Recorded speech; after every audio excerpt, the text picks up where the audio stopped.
Détournement de fonds et corruption ont toujours existé dans nos sociétés tout au long de l'histoire, mais la corruption est-elle plus répandue aujourd'hui? En tout cas, elle semble de plus en plus visible, même si évidemment on a très peu de données quantifiables. Le nombre de condamnations pour corruption ne reflète pas le niveau réel des corruptions.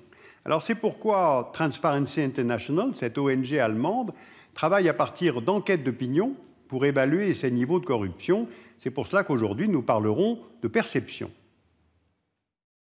Voici un planisphère montrant les 177 pays et territoires dans lesquels Transparency International a pu, en 2013, évaluer l'indice de perception de la corruption. Pour cette OMG, la corruption se définit comme l'abus d'une fonction publique à des fins d'enrichissement personnel, et cet indice reflète la perception que les acteurs de la vie économique ont de la corruption, affectant les partis politiques, le système judiciaire ou encore les services publics. L'indice va de 0 à 100. Les pays très corrompus se rapprochent du chiffre 0 et les pays peu corrompus tendent vers 100. Donc plus l'indice est faible, plus le pays est perçu comme corrompu, ce qui peut paraître contradictoire. Pour les pays peu corrompus, l'indice le plus élevé est égal à 91 et il va au Danemark et à la Nouvelle-Zélande. Ce sont des États où les lois nationales encadrent strictement le comportement public de leurs dirigeants. Les pays où cet indice est le plus faible, égal à 8, donc très mauvais, vont à la Somalie, Corée du Nord, Afghanistan, pays marqués par le totalitarisme ou la guerre. Enfin, près de 80% des pays et territoires étudiés affichent un indice inférieur à 60, donc loin du 91 danois, et ainsi on mesure que la corruption est un phénomène largement répandu dans le monde.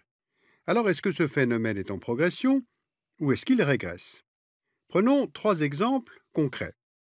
D'abord l'Union européenne. Dans l'ensemble, elle est plutôt bonne élève. Parmi les pays perçus comme les moins corrompus, on trouve le Danemark, ainsi que la Suède et la Finlande. Et parmi les pays perçus comme plus corrompus, on trouve des pays du sud-est de l'Europe, la Roumanie, la Bulgarie et la Grèce. L'Allemagne affiche un indice de 78, la France un indice de 71, et respectivement, ces deux pays sont à la 12e et 22e place du classement de Transparency International.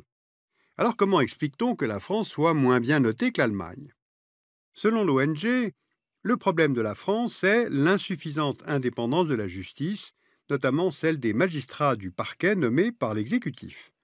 Elle estime qu'il est urgent de mettre la justice et le parquet, je cite, à l'abri de toute intervention de l'exécutif dans les affaires politico-financières. Fin de citation. Transparency International, en revanche, salue l'adoption définitive en janvier 2014 du projet de loi sur le non-cumul des mandats en France. Alors en Allemagne, sans doute est-on moins accommodant avec les affaires de corruption, surtout depuis le scandale qui a secoué le conglomérat Siemens en 2006. Parmi les bons élèves dans l'Union européenne, on trouve aussi le Royaume-Uni, avec un indice de 76, donc là aussi supérieur à la France. La législation contre la corruption y est l'une des plus sévères au monde. Le Bribery Act, adopté en 2010, sanctionne le délit de défaut de prévention de la corruption par les entreprises. Cette loi valorise autant la prévention de la corruption que la répression de celle-ci. Maintenant, deuxième exemple, l'Inde. Avec un indice de 36, l'Inde se trouve à la 94e place du classement. Elle a donc un mauvais indice. La quasi-totalité de la population indienne, soit 1,3 milliard d'individus, est presque quotidiennement confrontée à la corruption, c'est-à-dire que les Indiens doivent constamment aligner des roupies pour accéder aux moindres services publics. Et le coût est énorme pour le pays, un tiers du PIB, selon certains représentants des milieux d'affaires. Et depuis 2 décennies, la corruption s'est généralisée en Inde. C'est l'une des conséquences de la libéralisation de l'économie. Prenons l'exemple du scandale du Coalgate. Le charbon est la principale source d'énergie de l'Inde. Selon l'annuaire statistique 2013 de British Petroleum, ses réserves prouvées de charbon s'élèvent à 61 milliards de tonnes, ce qui place le pays au 5e rang mondial, derrière les États-Unis, la Russie, la Chine et l'Australie. Entre 2004 et 2009, environ 150 mines de charbon ont été distribuées sans appel d'offres et à des prix sous-évalués, à une centaine d'entreprises publiques ou privées, notamment les groupes énergétiques Tata, Reliance, GVK, les sidérurgistes Jindal Steel et ArcelorMittal, ainsi que le producteur d'aluminium et de cuivre Hindalco et le cimentier Grasim, deux filiales du groupe Aditya Birla. Et aujourd'hui, le pays ne parvient toujours pas à répondre à la demande domestique et les pannes d'électricité sont fréquentes. Le montant de la perte pour l'État indien est estimé à 27 milliards d'euros selon l'auditeur général aux comptes, c'est l'équivalent indien de la Cour des comptes.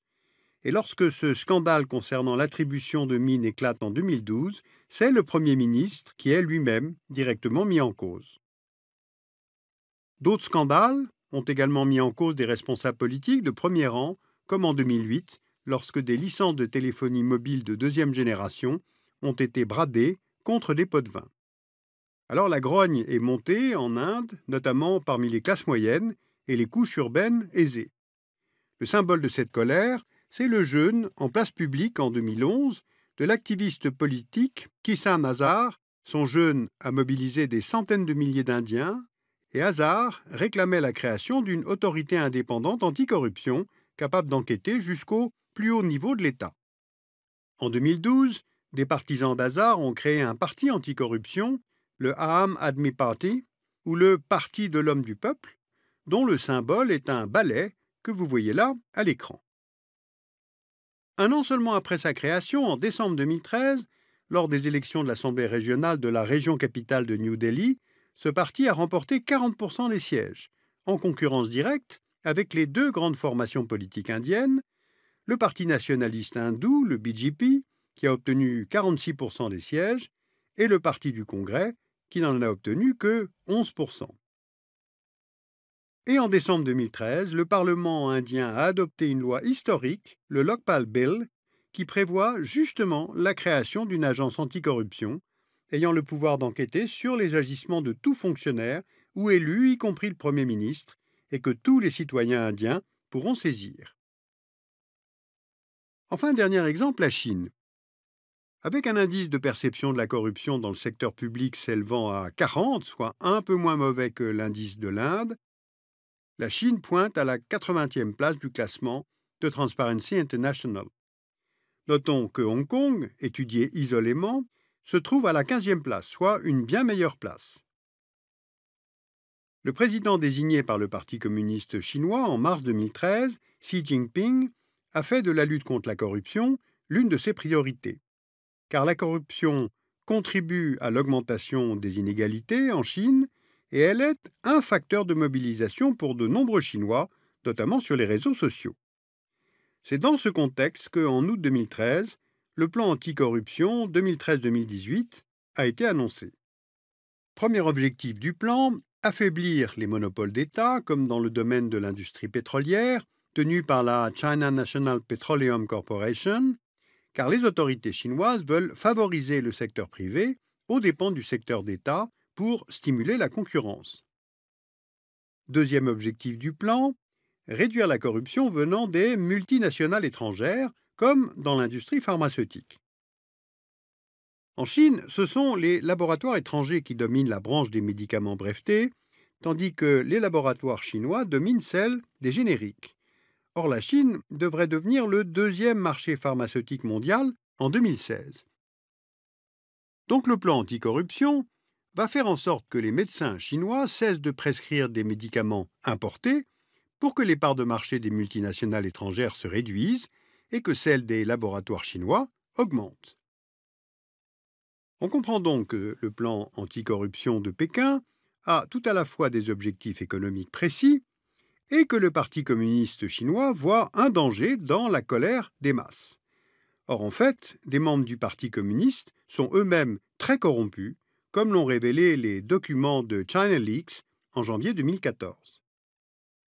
Il faut savoir que la corruption touche aussi les transactions commerciales, c'est-à-dire les marchés internationaux. Et l'instrument de lutte contre ce type de corruption à l'échelle mondiale, c'est la Convention de l'OCDE sur la lutte contre la corruption d'agents publics étrangers dans les transactions commerciales internationales, conclue en 1997. Elle a été adoptée par les 34 pays membres de l'OCDE, ainsi que par 6 pays non membres, notamment la Russie et l'Argentine, qui affichent de mauvais indices. Ces 40 pays représentent les 2 tiers des exportations mondiales et les 3 quarts des investissements étrangers. Ils doivent adopter des mesures pour renforcer la prévention, la détection, les enquêtes en matière de corruption transnationale. C'est là d'ailleurs l'unique instrument international de lutte contre la corruption qui cible le corrupteur et non le corrompu. Alors on le déduit, la corruption semble de plus en plus repérée, même si elle reste très difficile à mesurer, et puis les législations diffèrent selon les pays. Telle pratique politique ou commerciale peut être légale dans un pays et tout à fait illégale dans un autre pays. De toute façon, les conséquences des corruptions sont innombrables. Vous avez des difficultés d'accès à certains services publics, vous avez des menaces de racket, vous avez une pauvreté maintenue ou accrue, on l'a vu en Inde, vous avez des atteintes à l'environnement, des investissements d'État qui se révèlent non pertinents. Alors ce que j'ai tout de même voulu vous montrer à travers cet exemple du Bribery Act au Royaume-Uni, cette nouvelle loi indienne, le plan chinois contre la corruption, même si là c'est pour d'autres raisons, c'est que les sociétés civiles à travers le monde sont de plus en plus informées, de plus en plus exigeantes, et donc la lutte contre la corruption a tendance à se renforcer. Vous pouvez bien sûr aller sur le site de Transparency International, où là vous pourrez retrouver les rapports annuels, et vous pouvez lire La corruption des élites aux éditions Odile Jacob, paru en 2012.